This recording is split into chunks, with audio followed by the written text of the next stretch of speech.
Hi friends, आज आपण चटपटीत अशी पुदिन्याची चटणी बनवणार आहोत। त्यासाठी एका मिक्सरच्या भांड्यामध्ये ओले खोबरे घेऊन किंवा तुम्ही सुके खोबरेही वापरू शकता।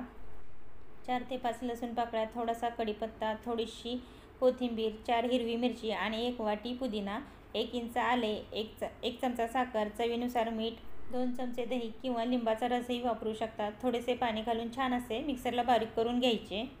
ही चटणी आंबट, गोड, तिखट चवीची असल्यामुळे खूप छान लागते। तुम्ही ही चटणी भजी, वडापाव, इडली, डोसा कशासोबतही खाऊ शकता।